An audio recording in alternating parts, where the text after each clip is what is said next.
like deepfakes. Like the best thing to do in the future, we're not there yet, but we should get there relatively soon, a couple of years, would be image signature. Having the image that's being posted signed by a specific person or entity saying where it came from. This could all be done with blockchain technology because that's what blockchain technology is. So if we could like sign a picture that we post on the internet, we could sign where it came from.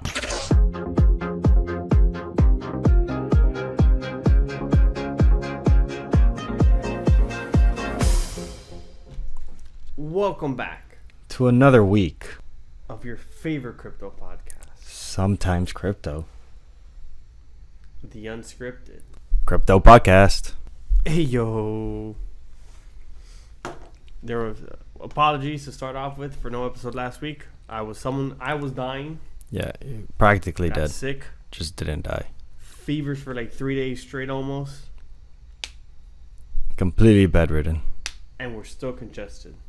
As long as we can get the job done, we'll push forward. We're more manageable now. We're managing now. Cool. Hopefully my lag isn't too bad. And as long as it comes in non-delayed in my ears, I can work with that. Awesome. I just want to look at you. Yeah, I don't see why you'd want to anyways. Yeah, you're right. So, William, while you were sick, the world kept on moving. Things kept on happening. No, it didn't. The world stopped because of me. Yeah, whatever. You have some interesting insights as to some things that have happened.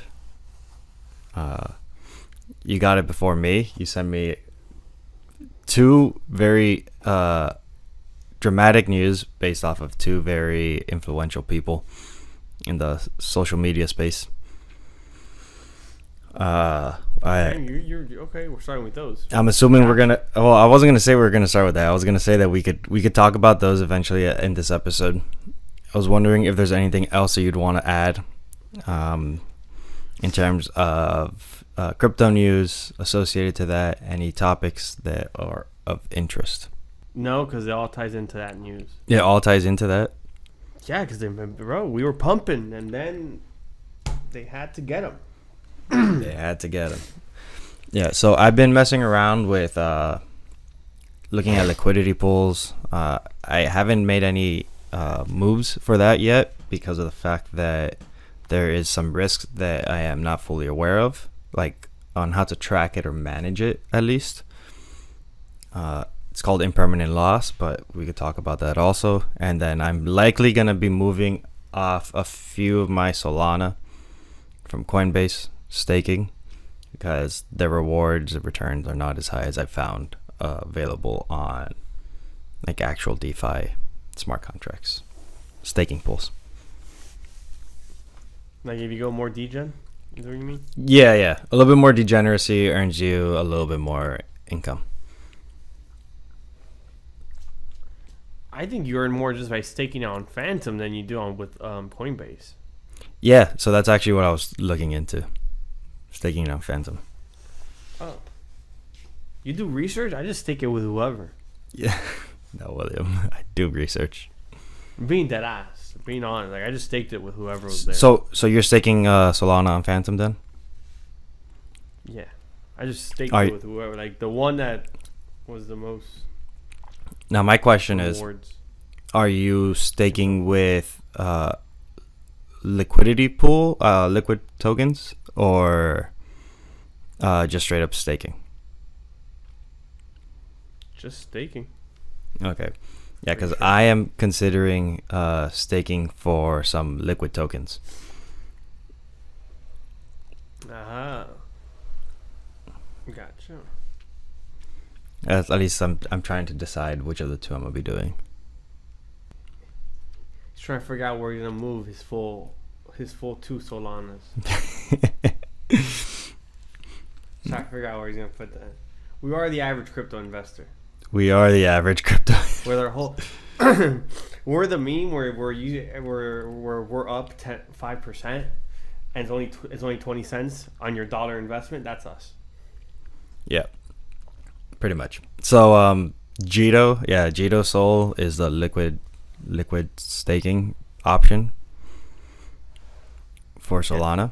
So essentially, when you stake on Jito, you would lock up your Solana, and you would get a Jito Sol token in return for the lockup. And then as time progresses, you don't get Solana rewards per se, because it stays within the smart contract. What ends up happening is the Jito Sol should go up in value over time, because the rewards are just like in the staking contract. So for me to utilize like the earnings, I could either sell, trade, or transfer the Jito Sol, or I could return it back into the contract and get my Sol plus interest back. In Sol, right? Yeah, of course, in Sol. Back to you. Gotcha. Yeah, so with Jito Sol, it's about 6.8% APY. Versus native staking, like not having the liquidity of the token, I see up to like 7.59% APY. So there is more earnings, however less liquidity, because you would have to wait 5 days to unstake. 3 to 5 days. I've always only taken 3 days. Yeah. Stake. Yeah, it should be 3 days. I think 5 days is actually what it's taking me to unstake off of Coinbase. Sounds about right. Yeah, Coinbase says unstaking on the network, on the Solana network, takes 3 days, and then they might take an additional 2 days to secure the funds and like all their back end stuff, I guess. Man, they're just holding on to your money. Essentially, they're playing with my money for 2 days.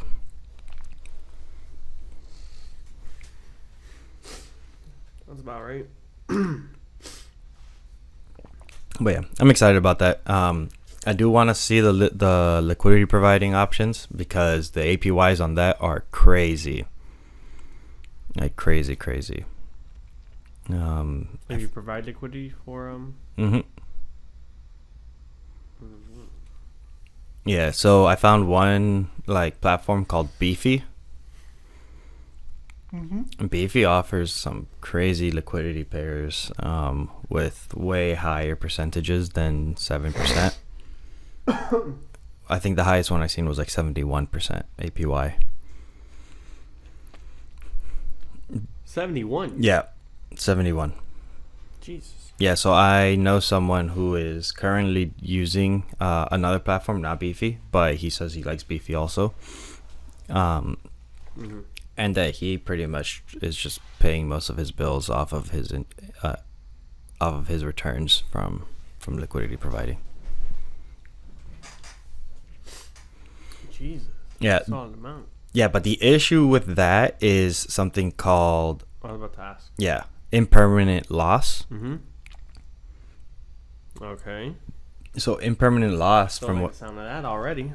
Yeah. So why? It's impermanent. Oh, you said impermanent. I heard permanent. No, loss. impermanent loss. Okay.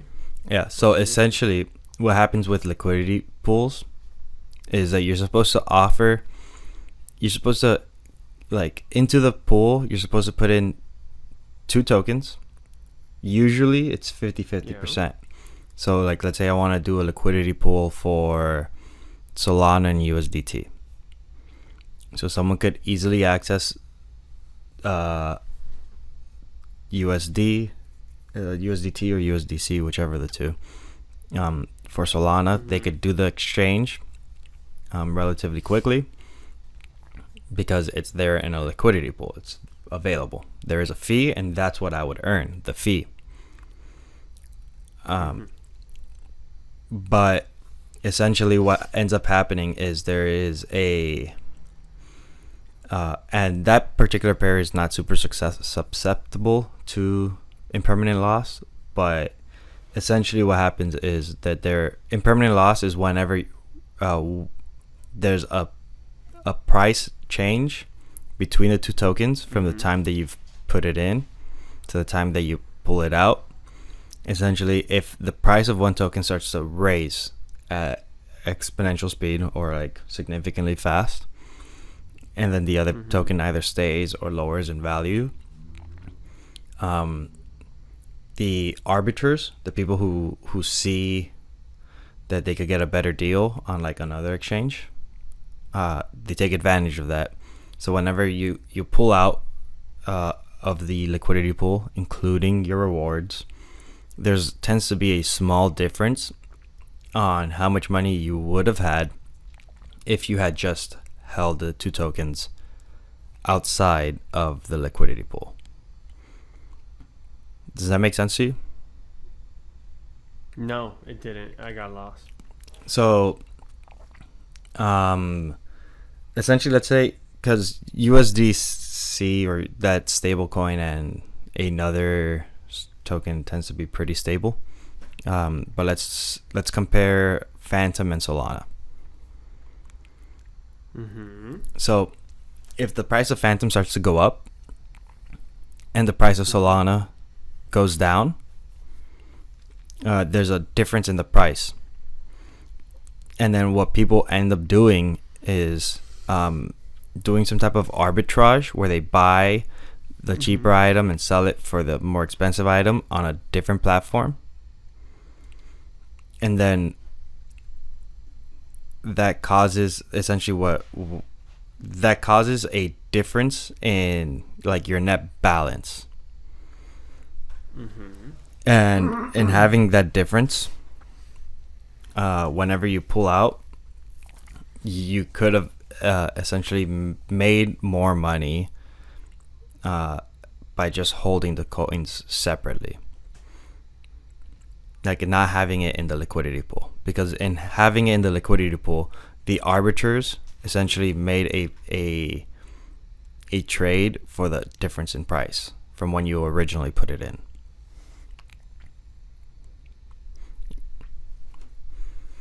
So it's a little hard to like. But what are you losing though? You're losing the value of like. So essentially, you're at face value. It doesn't seem like you're losing anything. Is what ends up happening. That's why they call it like an impermanent thing, impermanent loss. Because whenever you pull out, you're like, oh, you have more Jito or more, not Jito, more Phantom, and the same amount of Solana. But if you were to have held it outside of the liquidity pool, the price of the two, because they're supposed to stay balanced. So essentially, if it's 50-50, let's say you put in $500 of Phantom and $500 of Solana. That's 50-50. If the price of Phantom goes up and the price of Solana goes down a little bit, then the pool has to rebalance the values within the pool. And whenever you pull out the money, if you were to pull out the money during that imbalance, you end up losing. You end up losing value. You hold your amount will still look the same, but there is like an overall like dollar amount, because we're balancing it in dollars, that you end up losing. If I bought in, if I assume the 50-50 split was 2 Solana and 20 Phantom, that equals 500, right? And the 2 Solana go down in value, but the Phantom goes up. And I go to pull out. Wouldn't the only change be the difference, not the amount of Phantom or Solana I get back? Or would there be, or would I get back less Solana? So you would get back less Solana. And more Phantom? And more Phantom. But what ends up happening for some reason, like this is something new that the reason why I haven't invested into liquidity pools yet or provided liquidity to liquidity pools yet is because I haven't figured out how to calculate specifically what that rate of change has to be for you to start accruing losses.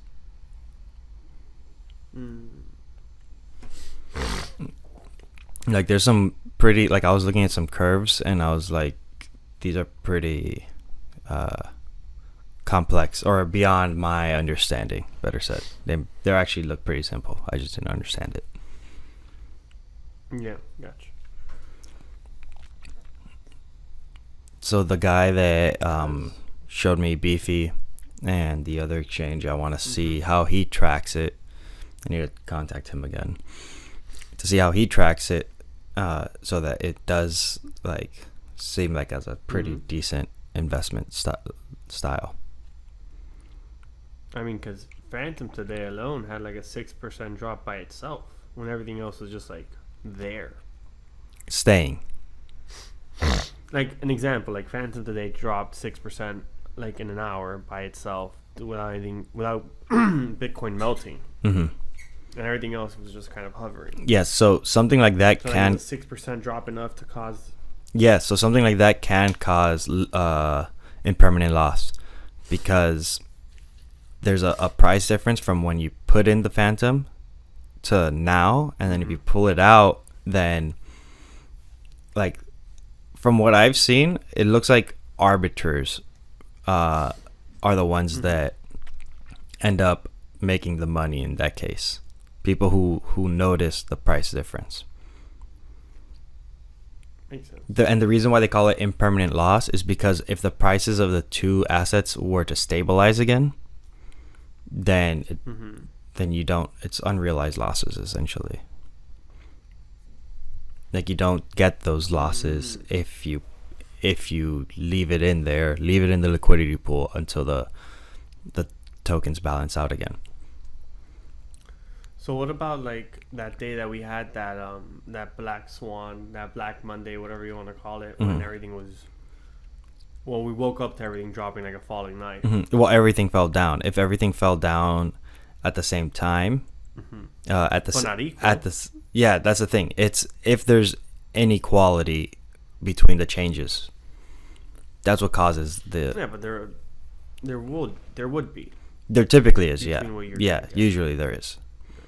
But that's the thing that affects it. It's the inequality of change. Gotcha. So I'm gonna be looking into that a little bit more, because might as well get deeper into the Web3 space, DeFi. Yeah. Passive money is passive money. Well, on that same. Yeah, I mean Bitcoin that last Friday?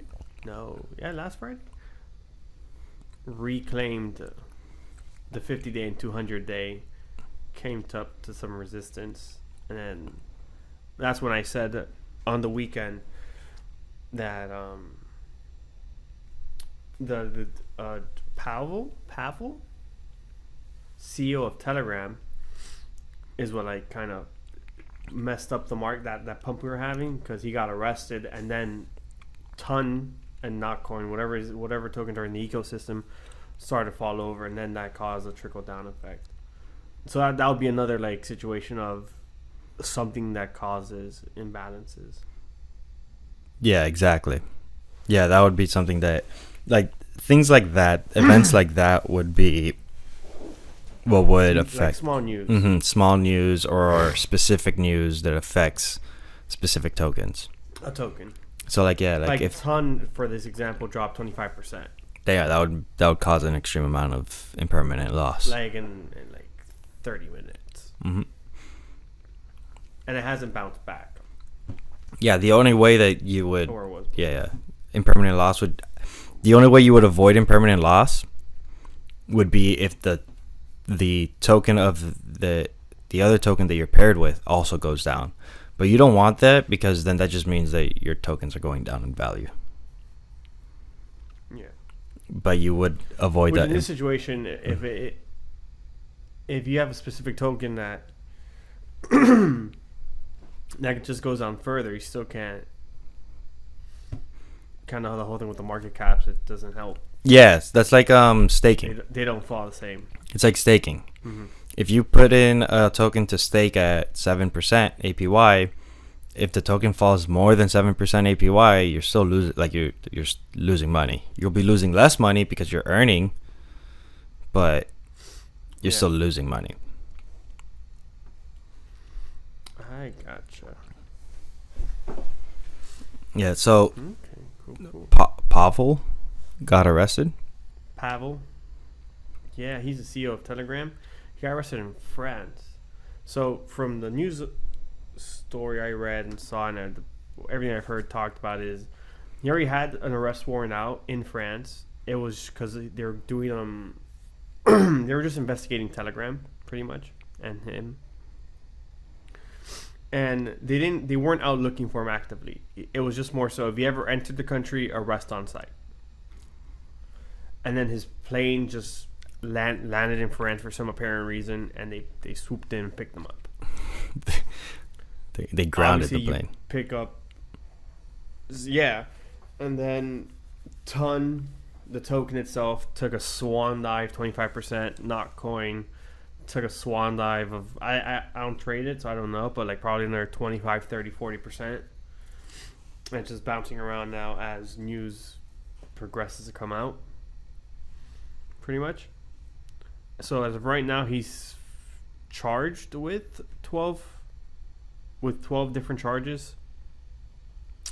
They're all kind of fugazi in the sense of it's not so much that the company's breaking directly like any human rights act. It's more so breaking them refusing to communicate with authorities about what's going on within like the conversations that people are having within Telegram and like groups. Mm-hmm. More so. So if I share.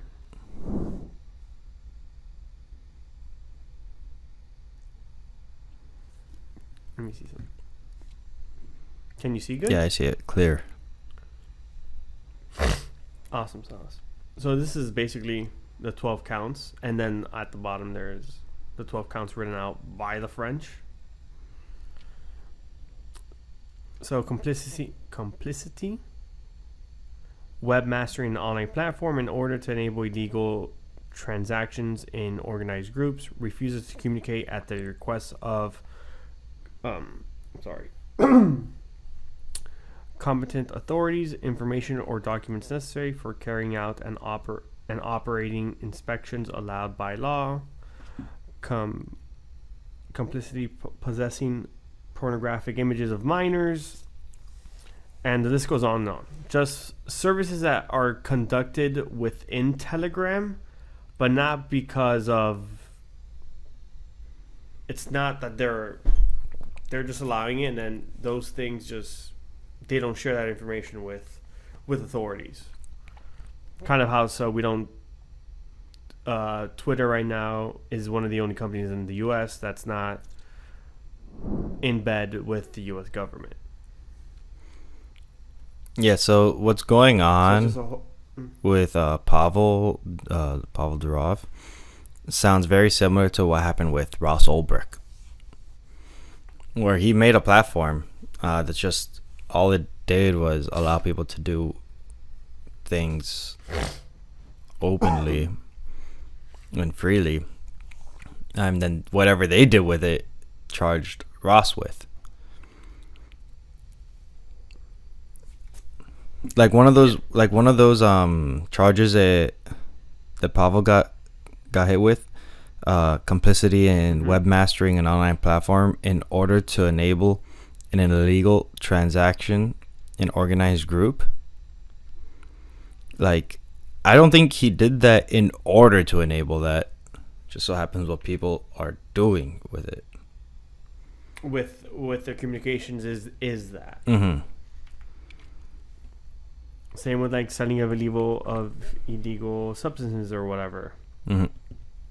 Same idea. It's like he's not doing it. It's just there. People are using it in that manner. Yeah. That's definitely a very controversial thing. That a lot of free speech activists don't think is.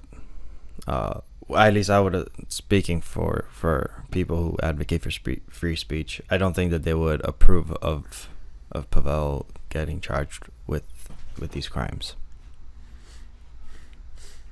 Yeah, it's France, and since Europe is leading towards that, it's becoming a whole discussion. Yeah. They also went after Elon for similar things. I'm glad you brought that up, because there have been cases going viral, like on the internet, for England, where someone would say, "Oh no, like if you are a pedophile, you deserve death," or something like that. Something along those lines. I can't be specific. I don't remember. Pretty what it first is. Statement. If we're honest here. Yeah, if you're a pedophile, I think it goes beyond saying, like, anybody knows that's disgusting. They want you dead for the most part, I feel like it's pretty common sense. That's Mala Inse. Just saying. I don't know about them malas, okay? Mala Inse, as in, like, just saying it, you know that it sounds wrong. Like it should be illegal. So England charged that guy who said, like, oh, pedophiles are bad, charged him with criminal time for saying something like that. But it could get to the point where, if you were to say on X, like, the British government could essentially be like, oh no, yeah, sure, we identified the person who said this, but we're not going to go after the person who said this. We're going to go after the person who allowed him to say that. Yeah. So that's why if France, they're able to do it, because apparently France does have that if you own that company and you have disability, you are responsible for what's going on. Which, if you think about it, makes kind of some sense, because from my understanding is there is no French media app like that. Like, there's no if you think about it, like, there's not a lot of apps apart from American apps that are widely used around the world. Yeah, no. Versus a lot of our American apps are used around the world, or are the only ones used around the world. Yeah, there's only, from my understanding, is I don't know of a French Instagram. I only know Instagram. There's only Instagram. That's true. There's it. But then there's like Chinese WeChat,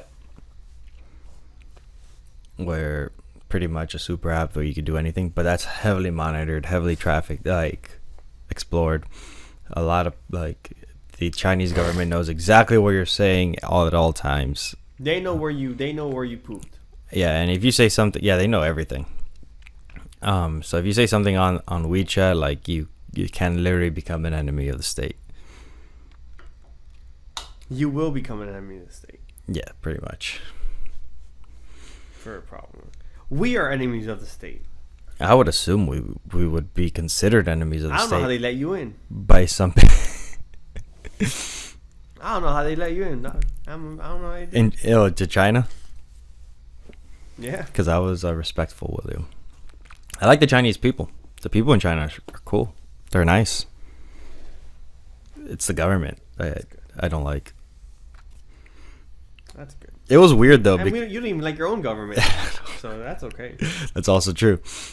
But it's funny because one of the guys that we were with over there, he started asking me some questions, and then I was like, what are you getting at over here? And he was pretty much just like, no, I don't care. He's like, I don't care what the government thinks about me. I hate them. I was like, wow, this guy's. He's like, yeah, me and my friend. You're like, you're not getting me, spy. No, but he goes, me and my friends, we have to constantly change our form of communication for fear of people monitoring. That's crazy. I go, so, like, you use VPN? He's like, yeah, technically VPNs are illegal, but everybody uses them. Because without a VPN... I mean, makes sense. Without a VPN, a lot of Chinese companies wouldn't even be able to communicate with American companies. because they communicate a lot through WhatsApp, and WhatsApp's prohibited over there. Oh, it is? Yeah. Oh, I didn't know that. Yeah, WhatsApp is illegal. I'm pretty sure Telegram would also be illegal over there as well. Most likely. On that same note, talking about the Europe and how they're cracking down on hate speech and like that you can actually go arrested for it and all this and that.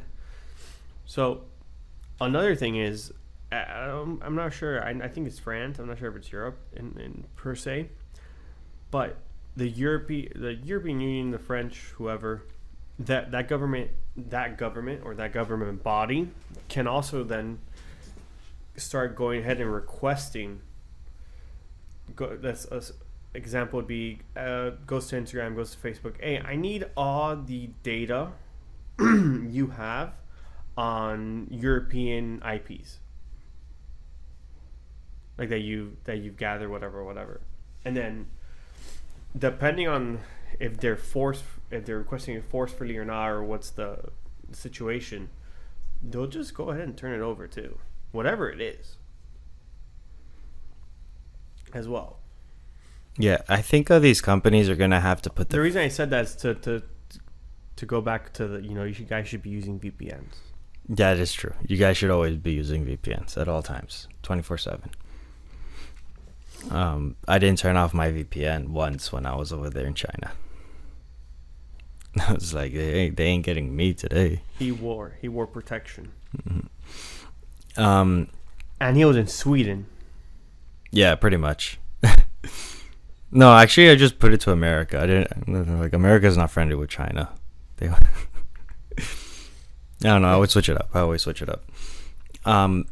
But before, in case we end up switching off of Telegram really quickly, I do want to say something that is very important relating to Telegram. So I got this like notification on a group chat that I'm in Telegram, funny enough.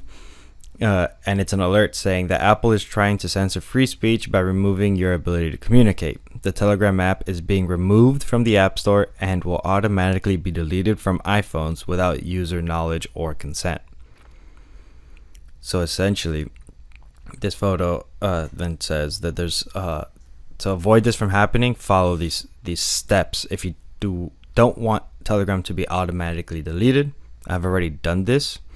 But essentially, you would go to your settings, go down to screen time, click on screen time, and then when you click on screen time, there's going to be a button that says content and privacy restrictions. It's going to be a red button with a like do not cross sign, like a big X null.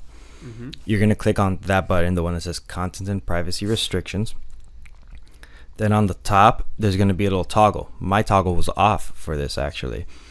So I turned that on. It says content and privacy restrictions. You turn that on. And then by turning it on, you'll be like turned into like a new page. And there's that says iTunes. And oh, no, my bad. No, it's not a new page. It's right under the toggle button. There's another button that says iTunes and App Store purchases. You click there. And there's going to be 3 options: installing apps, deleting apps, and in-app purchases. For deleting apps, you're going to click on there and change it from allow to don't allow. And then done deal. That will prevent Apple from automatically deleting apps off of your phone that they remove from the App Store.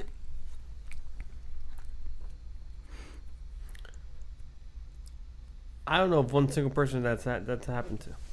We've covered that one time, actually. I don't know if we covered that on the podcast or if we were talking about it off the podcast at some point.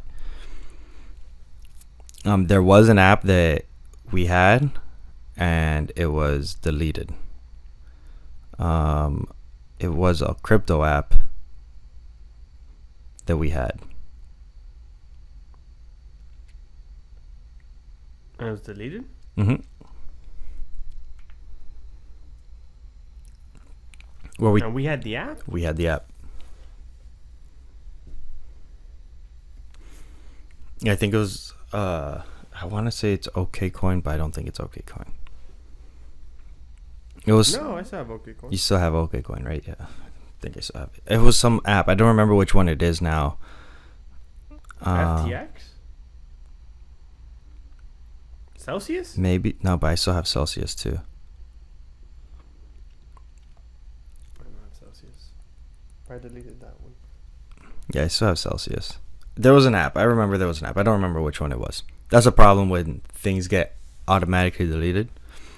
You don't remember which one they deleted. It's like forgetting a memory. So you don't remember the memories you forgot. Because I saw that too, but it was more so in prevention of it being deleted. But for the most part, I've never seen Apple go ahead and delete apps for those reasons, though. That's what I meant. Oh, for those specific reasons. Yeah, probably not. I don't remember any particular reason, but I know that if they have the ability to do so, they don't need that ability. So did you turn off for the rest of the rest? Yeah. So that's like a setting that gets done for all your apps. It's a general setting. It's not a. I thought it was an app specific. No, all you gotta do is open up settings and then click on screen times. So you're not doing any app specific changes. Got you. Mm-hmm. Yeah, and then I noticed also that within there's another option for, besides deletion and installing apps, there's also in-app purchases.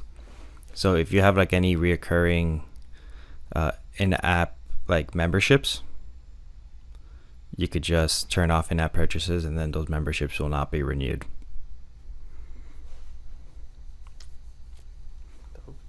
I didn't know that. Quick little money saving tip. Alex is out here trying to save y'all bread. Yes, sir. Well, before we get off Telegram, they're gonna hold them there until basically tomorrow, until they decide what else they're gonna do. Whether either it is hold them longer, give them more scent, I don't know. It's the French. Who knows? All we know is that they like to rebel. They're not good at it. No, they're always doing it, so they're obviously not good at it. We rebelled one time. It lasted 200 years. It's lasted. What do you mean 200? For at 400? Are you saying we need to rebel again? Yes, that is true. I thought, I say we stop paying taxes at this point. So, then. I had a very I shouldn't have said I had a that. very influential person in the community, in the local community, who's like, oh, the founding fathers repelled for a 2%, 3% tax on tea. And then I agree with that statement. Obviously, that's true. But then I wanted to ask him, since he's like a well-respected person within the community, I wanted to ask him, so how would you rebel now? Because a lot of people are afraid to say stop paying taxes, because that means, oh, they could freeze your assets and throw you into jail. But that's what rebellion is. They can. And people are afraid to do that. So I didn't get to. I forgot to send him the message. But the next person who I see post, I'm gonna ask them, how would you rebel?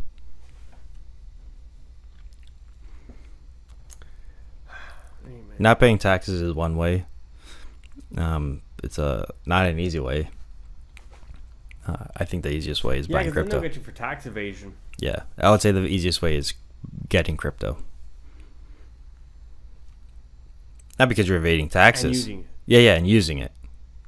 But not because you're evading taxes, but because then you're essentially telling them that their form of monetary control is below you. Money's garbage. Is below you, yeah. Yeah, fair.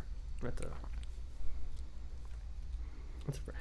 I just wanted to bring this up randomly. Do you have you heard anything about Ukraine? Is that still going on? Yeah, it's still going That's on. a joke. I'm sorry. That's That's still going on. Yeah. Oh yeah. One of my new roommates says that he's trying to plan a trip to go over there. You're trying to get me canceled. What? I'm just letting you know he wants to go over there.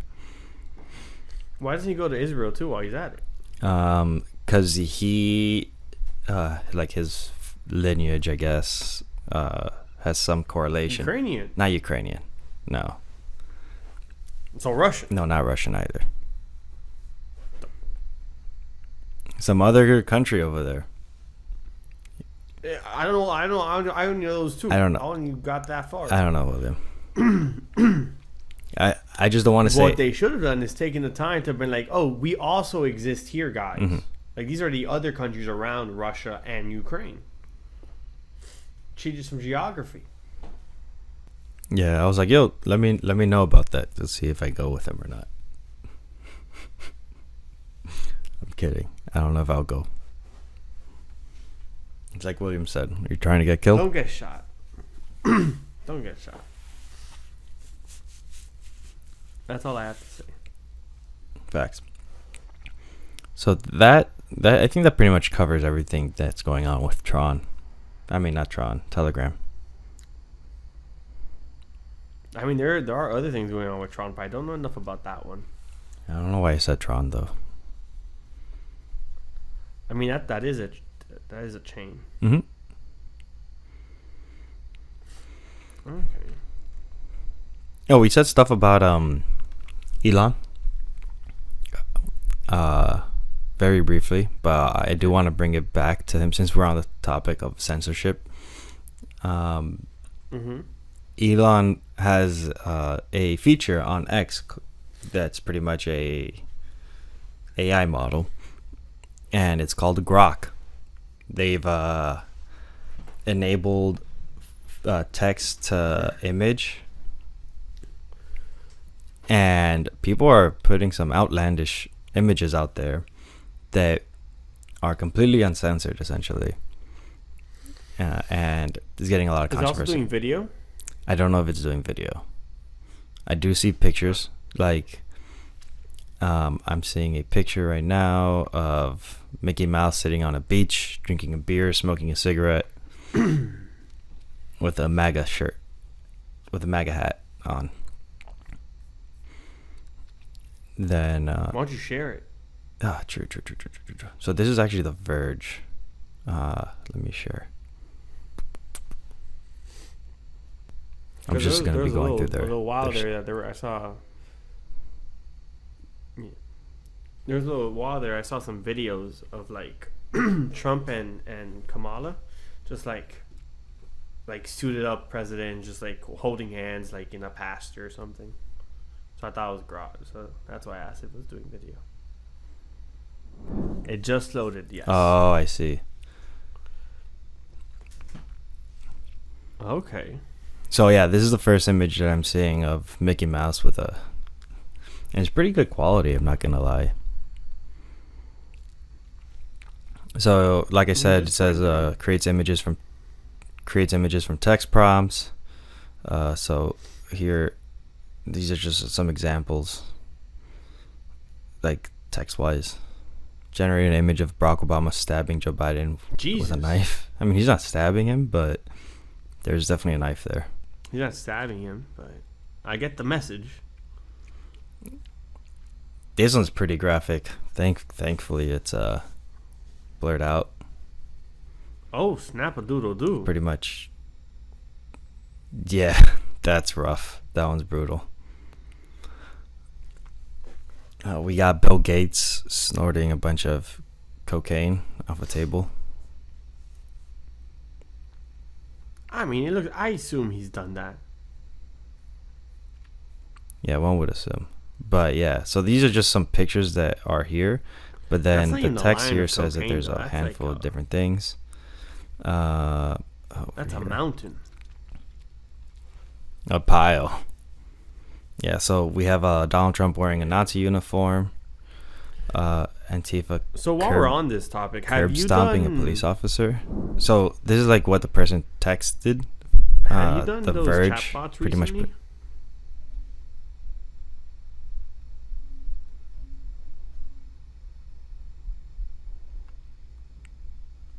I'm gonna need you to stop sharing because you're like really cutting and freezing. I'm gonna need you to say that again because I didn't hear you. If you heard, I'm gonna need you to stop sharing. That's exact. Yeah.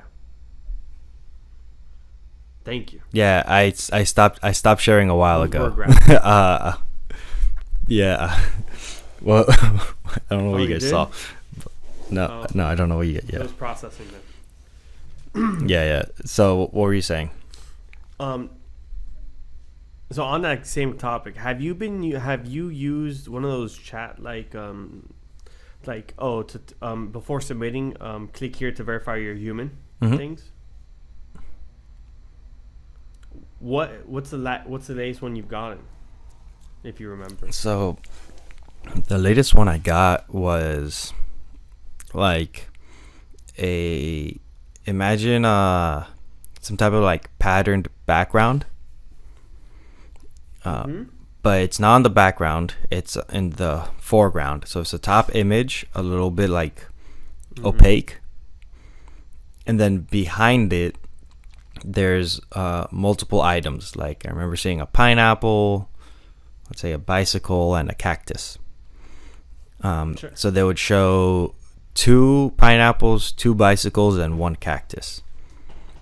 And they're all behind this like foreground that's opaque, so you can see all the items, but then there's like a pattern over all the items, and it says click the item that does not repeat. Okay. So that's the one. That's the most recent one that I got. I was like, this is obviously trying to train AI. Yeah. The one I also recently got was choose the image that looks most similar to this, and it was like fruit and animals. And it was like choose the one, and then like it was a bird, and it was like choose the bird. Like you had to choose all the birds that look most similarly to that. Yeah, I would get one that looks like the traditional one. Is like, oh, click all the ones with a light post or a bicycle or whatever. But not those anymore. We moving. I still get some of those occasionally, but the other items are very clearly AI generated. Yeah, I hear that rain. I hear that super loud. Sounds like the world's ending over there. Over there. Yeah, that was where you're at.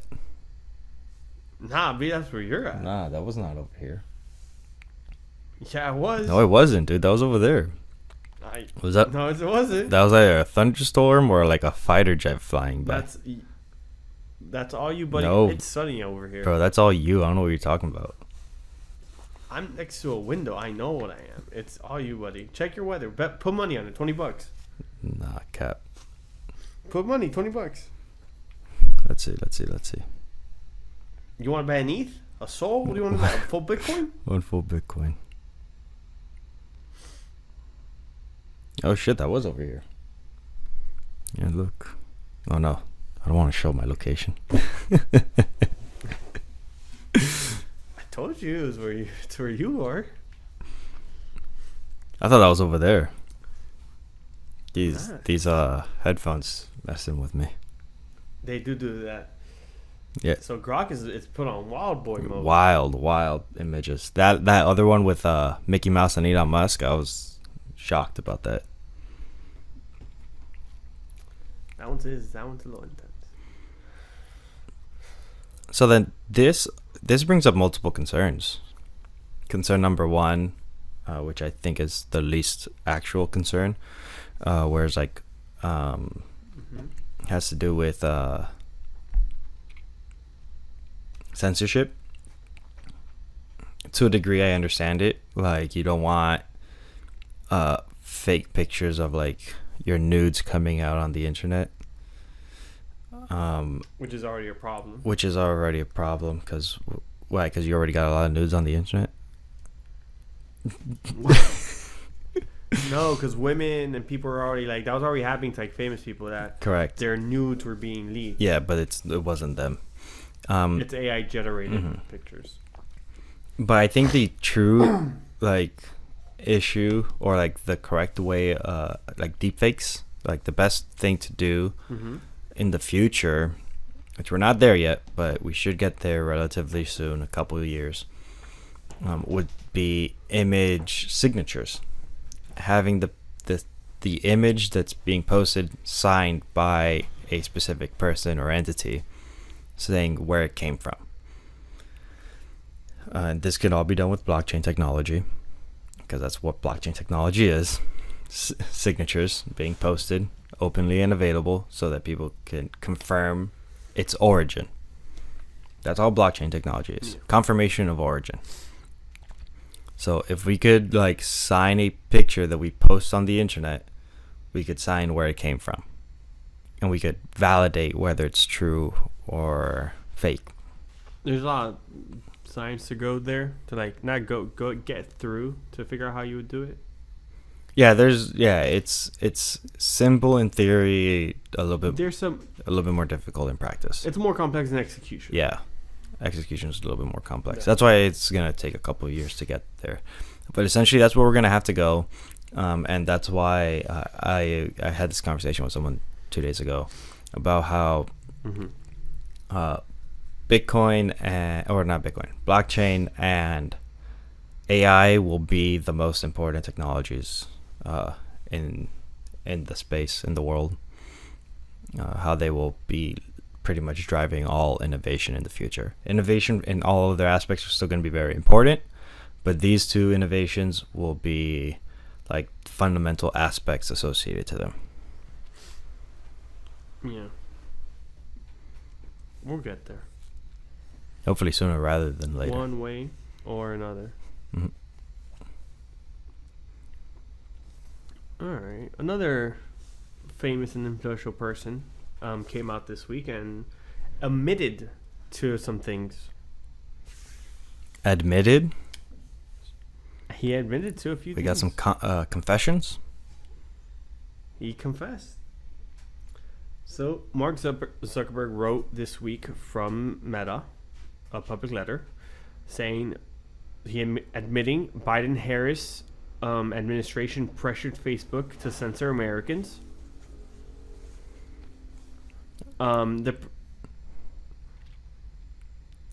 Two, that Facebook did censor Americans. And three, that Facebook throttled the Hunter Biden laptop story because it came out that they were told that there's going to be some Russian misinformation. They should censor this. And that while they were reviewing by fact checkers the laptop theory and all this stuff, that they did throttle it. And he immediately responded in his video, or I think he reads in what he wrote as well, that as looking back at it, while it was being revised or being checked by fact checkers, it shouldn't have been throttled. It should have been out to the press until our final check was done, until we came out with a conclusion. Yeah. And that he does regret the censorship that the company did by being pressured by the administration to do so. Did he by any chance elaborate on what being pressured means? I'll share it. You want to read it out loud to us? Yeah, I would love to read it. I haven't read it, actually. I've been seeing posts, but I haven't read it. It's a full page. Ain't nobody got time for that. No, I'm kidding. It is a page. Do you see it good there, or do you see it better here? Oh, God. Or is it the same? No, it's a little bit better there. But I believe you sent it to me anyways, so I'll just pull that up. Oh, maybe I did send it. You did send it to me. But you can leave it up, I guess. But yeah, Meta posted, Chairman Jordan. This is how it begins. I appreciate the committee's interest in content moderation on online platforms. As you are aware, Meta has produced thousands of documents as part of your investigation and made a dozen employees available for transcribed interviews. Further to our cooperation with your investigation, I welcome the opportunity to share what I've taken away from the process. 3 dots. There's a lot of talk right now around the U.S. government's about how the U.S. government interacts with companies like Meta, and I want to be clear about our position. Our platforms are for everyone. We are about promoting speech and helping people connect in a safe and secure way. As part of this, we regularly hear from governments around the world and others with various concerns around public discourse and public safety. In 2021, senior officials from the Biden administration, including the White House, repeatedly pressured our teams for months to censor certain COVID-19 content, including humor and satire, and expressed a lot of frustration with our teams when we didn't agree. Ultimately, it was our decision whether or not to take content down, and we own our decisions, including COVID-19 related changes we made to our enforcement in the wake of the pressure. I believe the government pressure was wrong, and I regret that we are not more outspoken about it. I also think we made some choices that, with the benefit of hindsight and new information, we wouldn't make today. Like I said to our teams at the time, I feel strongly that we should not compromise our content standards due to the pressures of any administration in either direction, and we are ready to push back if something like this happens again. That's good, because they shouldn't be pressured to do anything, and if they are being pressured, then they should fight back against it. You definitely were pressured when it was happening. There's more to it. The New York Times, fact checkers. Okay.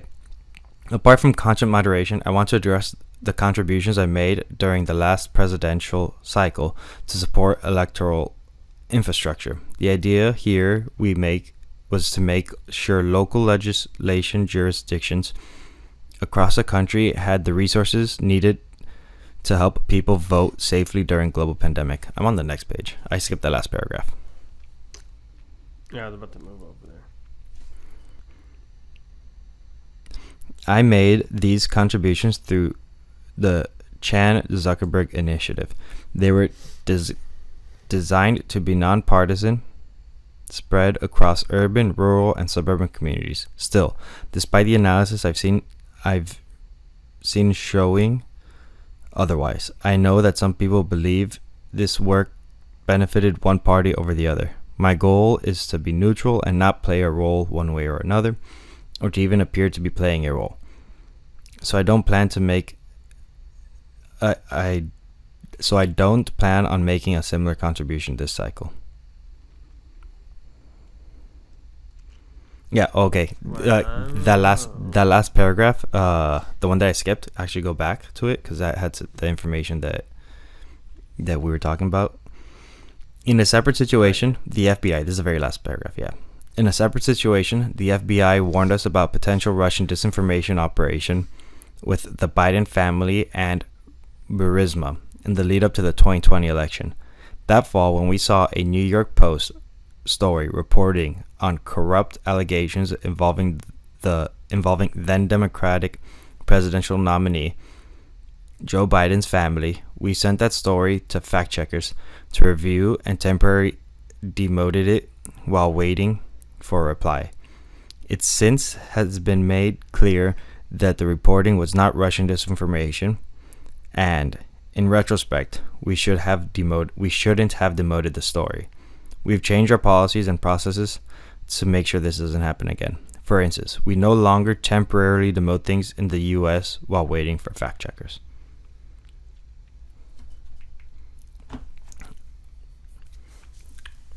That's a good change. He said it. Mm-hmm.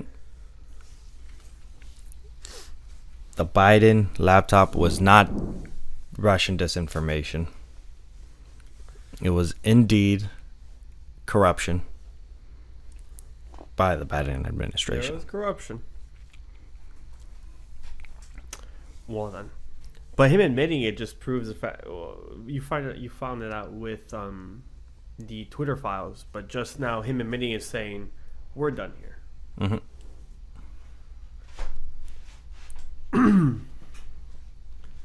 He's like, we're not gonna continue this. It's not working in our favor. Of course, it's not working in their favor.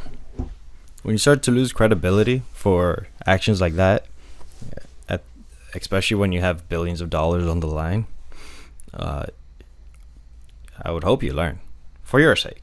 For your sake. For his sake, which looks like he might have. I don't know. I still don't trust him, but that's just because I'm not a trusting person. I don't trust a lot of people. So you don't trust yourself. Sometimes. Look at that. Sometimes. I think last thing I have to really for this week is NASDAQ files with the SEC to launch Bitcoin options trading. Bitcoin options trading. Yup. Nice. Yeah, so I'll be able to trade them options on Bitcoin. Exciting news. Ideally. How would that affect the market? More speculation in the market. So more volatility.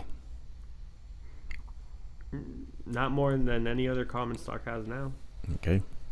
Scratch what I said then.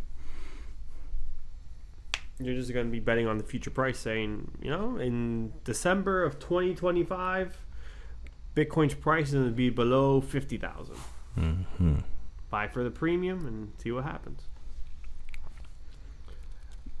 If anything, now these whatchamacallits, what is it? Politicians start trading Bitcoin options, you'll know. Yep, that is true. You would know. You'll be able to follow them. Nancy Pelosi gonna have they're great traders. A lot of action.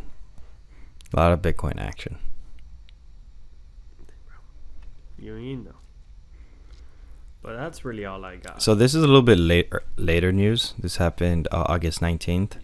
Yeah. We talked about them before. You think you were the one who initially brought them up. Japan's company known as MetaPlanet. Yeah. We've mentioned them a few times. They've added 57,273. No, 57.273 Bitcoin. They've added more Bitcoin. Is what I'm. They've added more Bitcoin. About 500 million yen worth of Bitcoin, which translates to dollars as $3.4 million. That's a fair amount, bro. Yeah. I just don't know now if this is 57 times what were we at? $62,000. We're at 61.5. Yeah. So it's 62? So it's 57 Bitcoin is what they added. We're doing a little pump right now. A little pump action. A little pump, bro. Which we should hopefully start coming back. Yeah. So back to the top. So MetaPlanet currently holds 360 Bitcoin.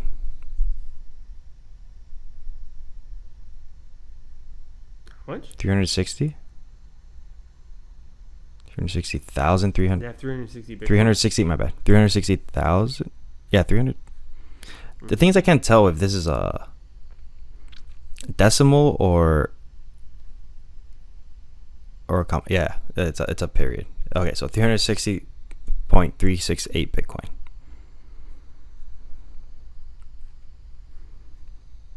So 360. Mm-hmm. That's a good amount of Bitcoin. That's a very pace they're buying, which isn't really. Yeah, these are all accumulated late stage. I would say. That means that even though the price is at 63,000, they're still optimistic on that there's more upside. Yeah. I mean, MicroStrategies is possibly going to buy another $2 billion worth. That's what they're trying to shoot for. Yeah, that's a lot. Which is quite a bit. Yeah, MicroStrategies definitely plays on a different playing field than most companies. Than MetaPlanet. Yeah. Yeah, 100%. Yeah. So we'll see what happens. 3.4 million compared to billions. Big difference. Yeah. I got nothing else. What about you? Let's see. I don't have a subscribe, follow. Don't forget to do none of that. Yeah. Like, subscribe, follow. Thank you for joining us this far. If you've joined this far, we're a little rusty. Yeah, we've been out of the game for a week. We might get rustier because I don't know if we're gonna have something for the week after that, next week. For next week, you going on a trip? Next week I will be back in town. Ah. The week after that I'll be in Spain. Oh. I think. You think? Tentative. If everything goes, if I'm alive, I might be there. Tentative. Okay. Yeah. Cool. Well, yeah, I say we save any incoming news for next week then. I would say so. Well then, guys, fellow listeners, it's been another week of your favorite crypto podcast. Sometimes Crypto. The Unscripted Crypto Podcast. Heyo. Heyo.